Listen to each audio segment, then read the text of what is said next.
विरार क्षेत्र में पानी की गंभीर समस्या को लेकर नागरिकों में नाराजगी बढ़ती जा रही है।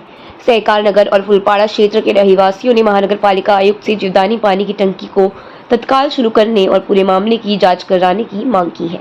बताया जा रहा है कि करीब 5 साल पहले करोड़ों रुपए खर्च कर जीवदानी टंकी का निर्माण किया गया था, लेकिन आज तक उससे पानी की आपूर्ति शुरू नहीं हो पाई है। नागरिकों का आरोप है कि इतनी बड़ी परियोजना बनने के बावजूद पानी सप्लाई शुरू न होने का एक बड़ा घोटाला हो सकता है, जिसकी जांच होना जरूरी है। इसी मुद्दे को लेकर भाजपा नेता राजेश ठाकुर ने गुरुवार को महानगर पालिका आयुक्त महोदय को पत्र देकर मामले की जांच कराने और जीवदानी टंकी से जल्द पानी सप्लाई शुरू करने की मांग की है। साथ ही उन्होंने इस विषय पर महापौर से भी चर्चा कर जल्द से जल्द समाधान निकालने की बात कही है। Bureau report, VRS news. काय नाव आहे आपलं आणि काय सांगा सहकार नगरमध्ये पाण्याची समस्या काय आहे? मी राजेश ठाकूर राहणार गोकुलधाम सहकार नगर फुलपाडा वार्ड बघतो। बीजेपी मध्ये आहे मी कार्यरत। मी तुमचं लक्ष सहकार नगर फुलपाड्यामध्ये आता पाण्याची भरपूर त्रास आहे, गेले 25-30 दिवस आहे। त्या म्हणजे एक 6 वर्षापूर्वी एक पाण्याची टंकी 2 लाख लिटरची पाण्याची टंकीची उद्घाटन झालं होतं। त्यावेळेचे आमदार माननीय श्री क्षितिज ठाकूरचे हस्ते, पण ते टाकी आजपर्यंत ऑपरेशनल झाला नाही।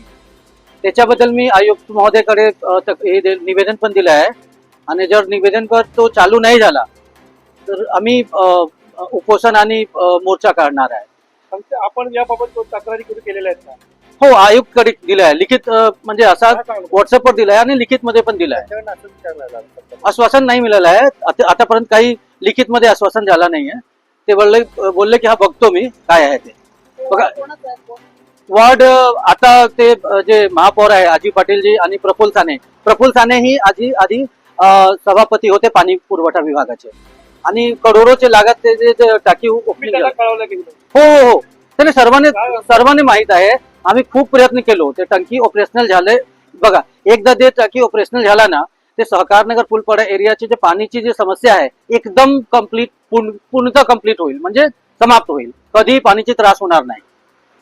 काय मागणी? माझी मागणी आहे फक्त की जे टाकी करोडो रुपयाचे खर्च करून आपण जे टाकी बांधला आहे तिकडे, ते टाकी आता टाकीची हालत खूप जर्जर आहे। आपण जाऊ तिकडे बघू शकता, टाकी एकदम जर्जर आहे। जर पाणी तिथे टाकलं तर पाणी लिकेज होत आहे, गलतं पाणी पूर्ण। तर टाकी करोडो रुपये आपण खर्च केला आहे ना, तर टाकीचे भरपूर रिपेअर करून टाकी ऑपरेशन करा।